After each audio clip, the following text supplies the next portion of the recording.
अमित भाटी जी। राधा वल्लभ श्रीवास महाराज जी, आपके चरणों में कोटि कोटि प्रणाम। गुरुदेव, अगर कोई व्यक्ति किसी माता या बहन के साथ दुर्व्यवहार कर रहा हो या किसी प्रकार की हिंसा कर रहा हो, हम वहां से निकल रहे हो, तो ऐसी स्थिति में हमें क्या करना चाहिए? अगर प्राण भी बलियान करना पड़े तो कर देना चाहिए। रक्षा के लिए अगर कोई हमें मार भी दे तो उसे भगवत कृपा प्राप्त होगी। उस समय ये जो नपुंसकता छाई हुई है ना, कि माताओं बहनों के साथ या किसी के साथ अहित हो रहा निगाह, ये हमें बिल्कुल पसंद नहीं है। हमारा जीवन है, अगर किसी को कष्ट मिल रहा है, परहित लाग तजय जो देही संतत संत प्रशंसित ही। अवसर मिले ना, जो दशरथ जी को सौभाग्य नहीं मिला वो जटायु जी को मिला है। दशरथ जी पिता हैं, लेकिन भगवान की गोद में प्राण नहीं छोड़े, भगवान के विरह में प्राण छोड़े हैं, लेकिन जटायु जी भगवान की गोद में प्राण छोड़े हैं। जानते हो क्यों? क्योंकि उन्होंने सियाजू के लिए अपने प्राणों की बाजी लगा दी।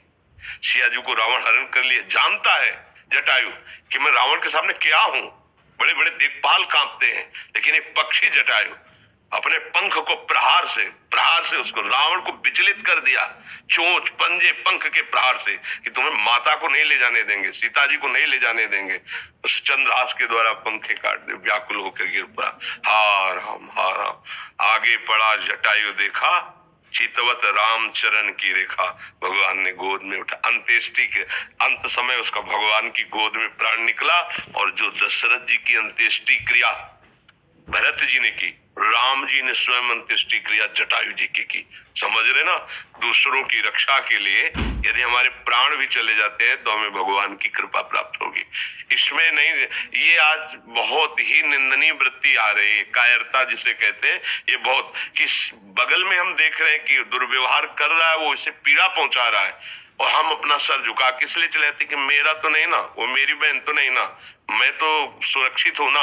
अगर हम उसको कुछ बोलेंगे तो कहीं हमें ना मार दे, कहीं हम ऐसा कैसे हो सकता है? अगर इतनी व्यवस्था हमारे दिमाग में स्वसुख की छा गई है तो मनुष्य कहलाने योग्य नहीं है हम भाई।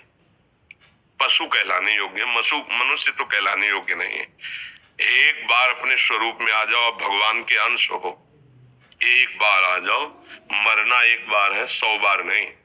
ध्यान रखना, 100 बार नहीं मरना है, एक बार मरना है, और वो निश्चित समय है। कोई बिना समय के मार नहीं सकता, क्योंकि एक ही भय होता है जो डराता है, कहीं मृत्यु ना आ जाए, और वो हमने स्वीकार कर लिया है। बस फिर देखते हैं, यही स्वीकार करके बाबा जी बने थे कि अब मैं मरा। बच्चा थे, कौन रखेगा, कहाँ रखेगा, क्या भोजन मिलेगा, कैसा मिले, पहले घर के निकलने पहले ही मन ने ऐसा मारा कि अगर ठाकुर जी की कृपा न होती तो पहले ही बाण में गिर जाते। जो ही गांव से बाहर निकले जन्मभूमि से, तो ऐसी प्रेरणा मन में, क्या भोजन कैसे मिलेगा? बच्चा थे, कौन रखेगा, कैसे, क्या, कहाँ, यहाँ तो अम्मा है, परिवार है। तुरंत आया कि अब तो मरा, अब भगवान जैसे रखेंगे, भगवान के लिए मरेंगे। देखो आपके सामने में पूरा जीवन हो गया। एकांत गंगा किनारे अकेले घूमना, श्मशान, रात्रि में पेड़ के नीचे रुक जाना, मंदिर, कहीं भय थोड़ी लगा, क्योंकि मरा। प्रभु के लिए जीवन अर्पित, अब ऐसे कोई टच नहीं कर पाया। हाँ, उनका विधान है तो कोई गाली देगा, कोई अपमान करेगा, थोड़ा मजबूत करने के लिए ऐसे कोई। तो ये तो होना चाहिए कि जैसे हम निकल रहे, कोई हमारी बहन को छेड़े तो उस समय आप ग्रीवा झुका के जाएंगे क्या? तो मारो मती, उसको बंदी बनाकर, हमारा कानून है, कानून को अर्पित करो। हिंसा करके तुम नया अपराध मत करो, पर कोशिश करो बचाने की, उसको बचाओ और उसको बंदी बनाने की। यदि उसमें कुछ होता है तो भगवान जाने। बात समझिए, हमारा उद्देश्य हिंसा करना नहीं होगा। बचाव पक्ष में, अगर बचाव पक्ष में हमारे प्राण चले जाएं या कुछ भी हो जाए, वो भगवान जाने, पर इस पर तो उतरना चाहिए, ये नहीं होना चाहिए। ऐसा व्यवहार ना तो कभी करे किसी के साथ, और जहां तक हो सके ना होने दे। तो भगवान आपके साथ है, ये भी बात समझ लो। और जब भगवान का पावर आपके साथ है तो फिर कोई परास्त नहीं कर सकता। और अगर कायरता दिखाओगे तो फिर कायरता में दम नहीं। हमारे देश के सूरवीरों ने घास की रोटियां खा के जिए, लेकिन गंदे लोगों के सामने सर नहीं झुकाया। विधर्मियों के सामने आप पढ़ो, बड़े बड़े चरित्र, महाराणा प्रताप आदि बड़े बड़े हमारे देश की जो देवियां हैं, वो अपने शरीर को नष्ट कर दिया, लेकिन विधर्मियों को स्पर्श भी नहीं करने दिया। तो हम उसी भारत देश के हैं। थोड़ी आधुनिकता आकर के गंदे विचारों को बढ़ावा दे रही, लेकिन हमारा देश धर्मगुरु है। भारत देश धर्मगुरु है। यहाँ एक से एक महापुरुष पैदा हुए हैं। जब तक अपने प्राणों का मोह रखा जाएगा तब तक धर्म पर चलना कठिन हो जाएगा। पूज्य श्री गुरु गोविंद साहब जी ने पंच प्यारों की जो तैयारी की थी वो इसी बात की थी। साइड में कोई हमें प्राण दे, जीवन दे, मैं उसे स्वतंत्रता दिलाऊंगा। लाखों की सभा में एक खड़े हुए, आओ अंदर। और ऐसा लीला की कि रक्त की धार बाहर दिखाई दिया कि और कोई 5 खड़े हुए थे पूरी सभा में। तब कहा था 1.25 लाख से एक को लड़ाऊंगा, क्योंकि इन्होंने प्राण समर्पित कर दिया ना। अब इनको ऐसा बनाऊंगा कि इनके सामने 1.25 लाख भी नहीं टिक सकते। क्यों? प्राणों का मोह छोड़ दिया ना। प्राणों का मोह छोड़ दो, सब भयभीत हो जाएंगे, क्योंकि सबका भय यही होता है कि मैं मरूं ना। और पापी पुरुष में ज्यादा हिम्मत नहीं होती, ध्यान रखना। हम लोग केवल प्राणों के भय से भयभीत होकर अधर्म सह रहे हैं। अगर आप अपने प्राणों का भय त्याग दे तो पापी जो पाप करने वाला है वो भयभीत, रावण भयभीत होके गया था सिया जी के लिए। उसके लिए जो शब्द आए ना, जिसे कुत्ता बढ़ियाई पे जाता है, ऐसे हो गया था। जिसके चलने से दिक्पाल कांपते थे वो वहां कांप रहा था। लक्ष्मण जी ने रेखा खींची थी, हिम्मत नहीं थी कि अंदर चला जाए, तो उसने चतुराई से, विद्वान भी था, चतुराई से कि भिक्षा बंदी नहीं लेंगे, बाहर आइए। तो धर्म से चलने वाले में एक पावर होता है भागवतिक, और अधर्म से चलने वाले में एक भय होता है, पर वो दिखाता भय है। वो भयभीत होकर भय दिखाता है, हम लोग भय मान जाते हैं। नहीं तो अधर्माचरण जो हो रहे हैं ना, इनमें बहुत कुछ बचाया जा सकता है। अपनी बहन मान करके अगर हम देखेंगे तो बहुत कुछ हम कर सकते हैं, लेकिन जब हम ये देखते हैं कि अपनी नहीं, तो हमारा गंदा जो भाव है वो हमारे आसपास फैलता है। जैसे भागवतिक भाव है ना, वो आसपास के वातावरण को सुधारता है, ऐसे हमारा गंदा भाव। आज हमारा नया समाज स्वसुख वासना में इतना लिप्त हो गया है कि दूसरे की रक्षा करना भी धर्म है, दूसरे को बचाना धर्म है, ऐसी सोच ही नहीं रह गई। वो खुद ऐसे आचरणों में युक्त हो गए। तुम्हें अपना शरीर प्यारा है तो दूसरा का शरीर, और तुम उसी शरीर के साथ कैसा व्यवहार कर रहे हो, तो वो लोग रक्षा करेंगे। तो वो लोग हैं कौन? हम ही लोग। हम ही लोगों की जो बुद्धि सुख वासना में, सुख लूटने भोगने की वासना में आ गई, वो राक्षस बना दिया। हाँ, धर्म से युक्त सुख भोगो, भगवान ने बनाया है। धर्म का एक मर्यादा रखी, उससे आप, अन्यथा फिर नहीं।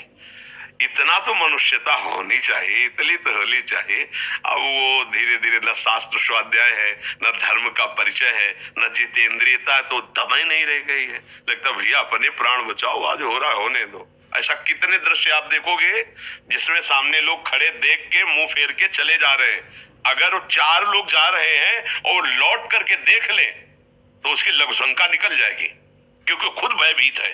वो जो अत्याचार परायण हो रहा है ना, वो उसका भय और पाप है।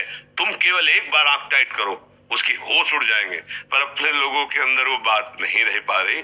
बहुत अच्छा लगा कि आप नवयुवक हैं और समाज रक्षा के लिए ऐसा प्रश्न करते हैं। ऐसा ही होना चाहिए। प्राण तो निकलेंगे ना, एक दिन तो जाएंगे ही यार। अगर धर्म में जा रहे तो मेरा मालिक देख रहा है, बस उसको देखना है, दूसरे को थोड़ी देखना है कि दूसरा कोई वाहवाही दे, हमें मिडल दे। नहीं, हमारा मालिक देख रहा है। फिर वो जो आपके अंदर आनंद आएगा, आप किसी को बचा के देखो, वो जो आपके अंदर सुख और आनंद, ऊर्जा आएगी, वो किसी साधना से नहीं आती, वो इससे आती है। जो परहित के लिए तैयार खड़ा होता है, दूसरों के सुख का वर्धन करना और स्वयं दुख सह जाना। कई बार सत्संग में कहा कि तुम जब भोजन पाने जा रहे हो, कोई भूखा नजर आवे तो अपनी थाल का भोजन, अपने हिस्से को उसको पवा के दिखाना।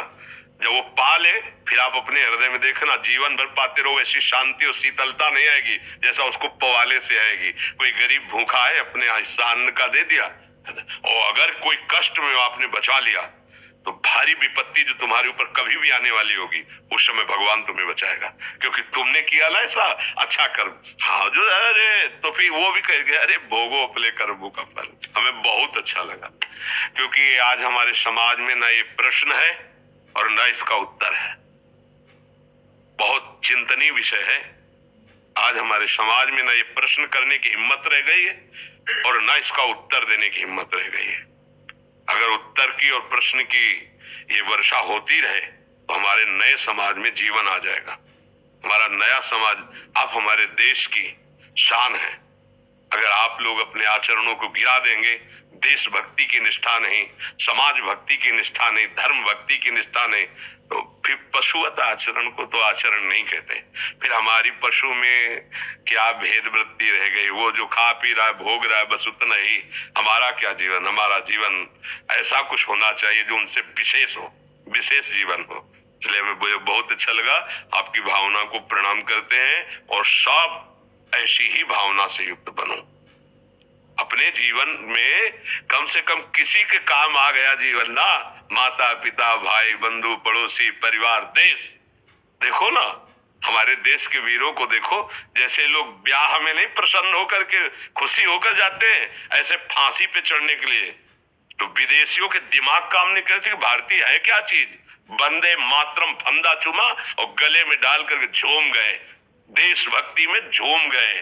उनको लग रहा था मरने के लिए तो अच्छे अच्छे को होश खराब हो जाते हैं, और ये भारतीय मरने के समय मुस्कुरा रहे और ऐसे जा रहे जैसे दूल्हा बनने जा रहे हो। वंदे मातरम, जय हिंद, और फांसी का फंदा लगाया। धर्म में चल रहा, आज हम उनके गीत गाते हैं, आज उन्हें प्रणाम करते हैं, उन्हें नमस्कार करते हैं। उन्हें पशुओं की तरह मर गए, कौन जानता है, कीड़े मकोड़े की तरह।